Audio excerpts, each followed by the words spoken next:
कादीपुर विधानसभा क्षेत्र में किस तरीके का कार्यक्रम आपने रखा? देखिए, बहुजन समाज पार्टी की राष्ट्रीय अध्यक्ष माननीय बहन जी के निर्देश पर 2007 के तर्ज पर ओबीसी समाज, पिछड़ा समाज, सामाजिक भाईचारा संगठन बना है। आज उसी संगठन की बैठक हो रही थी, जिसमें माननीय बहन जी के द्वारा किए गए कार्यों को हम सभी ओबीसी समाज के लोगों को बताने समझाने का काम किया गया। सर, एक बड़ा प्रश्न है, सुरक्षित सीट पर पिछड़ा वर्ग सम्मेलन करने की क्या आवश्यकता पड़ रही है? खाली ये सुरक्षित सीट पर नहीं हो रहा। आपने प्रश्नों को या जवाब का ध्यान नहीं दिया। मैंने कहा कि 2007 में पूरे उत्तर प्रदेश में भाईचारा संगठन बना था, पिछड़ा समाज का, मुस्लिम समाज का। आज उसी कड़ी में फिर 2027 की सत्ता बनाने के लिए माननीय बहन जी ने पूरे उत्तर प्रदेश में ओबीसी सामाजिक भाईचारा संगठन बनाया है। वो संगठन खाली एससी सीट सुल्तानपुर कादीपुर में नहीं कर रही है, पूरे प्रदेश में ये बैठकें हमारी चल रही हैं। और ये ओबीसी समाज के लोगों की बैठक है, जिसमें बहन जी के द्वारा किए गए ओबीसी कार्यों को बताने का काम हम लोगों ने किया है। इस सीट पर आपको 3 बार विधायक इस बार इस सीट पर कादीपुर की विधानसभा सीट पर 3 बार के आपके विधायक। ये कादीपुर बहुजन समाज पार्टी की थी और है और आगे रहेगी।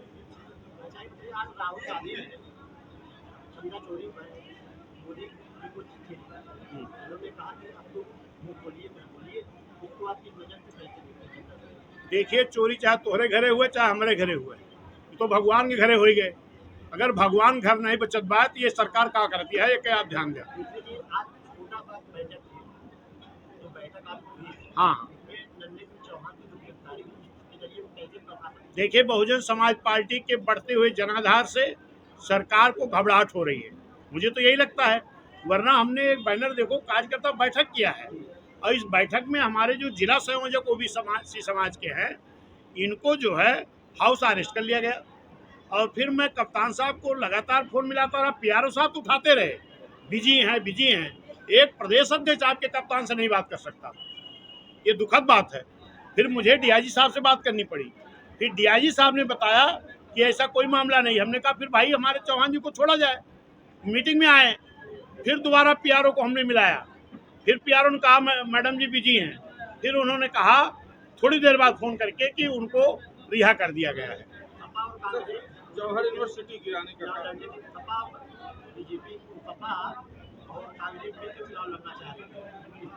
ये पहले भी मिलके लड़े हैं, अकेले नहीं। एक आदमी क्वेश्चन पूरा होने दो भाई, कैसे बात करते हो। ये इन्होंने अभी 24 के चुनाव में एक तरफ 38 दल इकट्ठा किए गए थे एनडीए, और इंडिया 28 दल इकट्ठा किया था। और दल अलग अलग क्यों बनते हैं? क्योंकि अलग अलग सबकी विचारधारा होती है, लेकिन कुर्सी के लिए सारी विचारधारा ताक पर रख करके आज गठबंधन करा के कुर्सी चाहिए।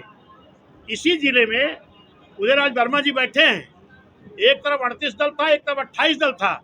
इसके बाद भी 1,67,000 वोट पाए हैं। ये मैं तो आज कह रहा हूं कि अगर सारे दल के मिलकर यही कहते बीएसपी कमजोर हो गई, तो भाई कई दलों को इकट्ठा करने की जरूरत किसको पड़ती है? ध्यान दीजिए, जो कमजोर होता है। अगर आप कमजोर नहीं हो, बड़े बहादुर हो, तो बीएसपी अकेले लड़ने का ऐलान किया है। आप लोग अकेले अकेले लड़ लो, सबकी हैसियत पता लग जाएगी। वर्तमान सरकार में लगातार पेपर लीक का मामला सामने आ रहा है, जिस पर इसीलिए तो उत्तर प्रदेश की जनता इनको उखाड़ कर फेंकेगी, बीएसपी को लाएगी, जिसकी सरकार में एक भी पर्चा लीक नहीं हुआ। धरना प्रदर्शन चल रहा है दिल्ली में, नहीं, देखिए, ये सरकार की तानाशाही है। कोई भी व्यक्ति अगर अपनी मांग मांगने के लिए धरने पर बैठा है, तो आप मांग को पूरी करो। लेकिन ये क्या है कि तांडव करके किसी को हटाना, ये ठीक नहीं है। कोई भी यूनिवर्सिटी नहीं गिरानी जानी चाहिए। अगर कोई कमी थी, आज इतना दिन बनी थी, आपकी सरकार बने भी 8 साल हो गया, तो वो कमी को पूरा करा करके शिक्षा के क्षेत्र की यूनिवर्सिटी तो उसको बरकरार रखना चाहिए। शिक्षा पर कहीं ना कहीं लगाम लगाने का क्या प्रयास लगता है? लगाम लगाने के क्या? 5,000 प्राथमिक विद्यालय बहन जी ने बनाया, बंद करा दिया इन्होंने। नेट की परीक्षा लीक हो गई, एसएससी की परीक्षा लीक हो गई, नौकरियों की परीक्षा लीक हो रही। किसानों में महंगाई इतनी ज्यादा हो गई है, आम जनता महंगाई की मार झेल रही। सरकार पूरी तरह फेल है, जंगल राज कायम है। इसीलिए उत्तर प्रदेश की आम जनता माननीय बहन जी को पूरी तरह सरकार में लाना चाहती है। वर्तमान सरकार विद्यालय बंद कर रही है और लगातार मछुआरे खोल रही है, इस पर आप क्या कहेंगे? मैं तो वही बोल रहा हूँ भाई, उसको आपका दूसरा तरीका है। आम जनता देखिए, एक चीज ध्यान सुनिए मेरी बात, 7 से 12 तक बहन जी की सरकार को देखा उत्तर प्रदेश की जनता ने, 12 से 17 तक समाजवादियों को देखा, 17 से अब तक भाजपा को। तीनों सरकारों अगर तुलना करोगे तो बेहतर सरकार बहन जी की रही, चाहे वो छात्रों के लिए, नौजवानों के लिए, रोजगार के लिए, किसानों के लिए, कानून के राज के लिए। इसलिए उत्तर प्रदेश की महान जनता अब की बार माननीय बहन जी को पूर्वोत्तर सरकार बनाएगी, और दलों का गठबंधन करके नहीं, एक जनता का गठबंधन में तैयार कर रहा हूँ, उसी जनता के गठबंधन के बल पर सरकार बनाएंगे। सर 3 बार के विधायक बघेलू राम, हाँ, इस बार आपके साथ नहीं है, क्या लगता है कि कादीपुर से बहुजन समाज पार्टी की राह आसान होगी?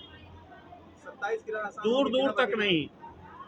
अभी यही तो मैं भाषण दिया थे नहीं उस वक्त, आप लोगों में लगता हमने यही तो कहा, बहुजन समाज पार्टी नेताओं की पार्टी नहीं, कार्यकर्ताओं की पार्टी है। लेकिन जिन कार्यकर्ताओं को नेता बनाया गया, जो बेटी बेटा के चक्कर में परेशान हैं, और बेटी बेटा को अगर राजनीति में आगे बढ़ना हो तो समाजवादी में जाएं, क्योंकि समाजवादी में आज यादव बेचारा झोरा भर भर के वोट देता है, लेकिन एमपी चुनाव जो हुआ 24 में, एक सिंगल यादव लड़ने को नहीं पाया। माननीय अखिलेश यादव जी, उनकी पत्नी, उनका भाई, बड़के चाचा का लड़का, छोटे चाचा का लड़का, 5 लोग, सुनिए 5 लोग घर के, बाकी दूसरा यादव लड़ने को भी नहीं पाया। तो जो बेटी बेटा के चक्कर में वहीं जाएं। बीएसपी कार्यकर्ताओं की पार्टी है, यहाँ कार्यकर्ता के बीच का कोई न कोई लड़ेगा और जीतेगा। सर एक बड़ा प्रश्न है कि सुल्तानपुर में 5 विधानसभा सीट है, मात्र एक ही विधानसभा सीट पर अभी तक प्रत्याशी घोषित हुआ है, क्या लगता है कि कितनी जल्द? नहीं, सपा भाजपा ने कितना घोषित कर दिया? एक भी किया? एक भी किया? नहीं, अभी नहीं। तो उनसे सवाल करो ना, मैंने एक तो कर दिया, मैं तो आगे हूँ आज भी, तो मुझसे क्यों सवाल कर रहे हो? मेरी सारी सीटें तैयार हैं, घोषणा करने की डेट, कैंडिडेट की। बारिश इतनी तगड़ी हो रही है, इसमें घोषणा कराया कि मेरा कार्यक्रम फेल हो जाएगा। लेकिन यहाँ तो मैं देखा पूरा दिन बारिश हुई, इसके बाद भी हजारों लोग हमारे पिछड़े समाज के आ गए। आज 2027 को फतह करने के लिए क्या 2007 का जो सोशल इंजीनियरिंग फार्मूला बहन जी ने अपना, देखिए, बहुजन समाज पार्टी की सोशल इंजीनियरिंग कभी बंद नहीं थी। ये मनोज साहब ने ही नारा दे के गए थे कि जिसकी इतनी संख्या भारी उसकी उतनी हिस्सेदारी। और आज भी मैं बोल रहा हूँ, दलों का गठबंधन नहीं, साथ में भी जनता का गठबंधन बीएसपी ने तैयार किया था, और फिर हम जनता का गठबंधन तैयार करके अपनी सरकार बनाएंगे। कल चंद्रशेखर शामिल हो रहे हैं दिल्ली में, वांगचुक के समर्थन, सोनम वांगचुक के समर्थन में चंद्रशेखर शामिल हो रहे तो हैं। जाके चंद्रशेखर से पूछो ना, मुझसे क्यों पूछ रहे हो? बहुजन समाज पार्टी नहीं, ये सब नाटक हम नहीं करते, हम किसी नकल नहीं करते हैं। हमारी नेता की जो प्लानिंग होगी उस पर हम काम करेंगे। ये बात जाके चंद्रशेखर से पूछो। धन्यवाद।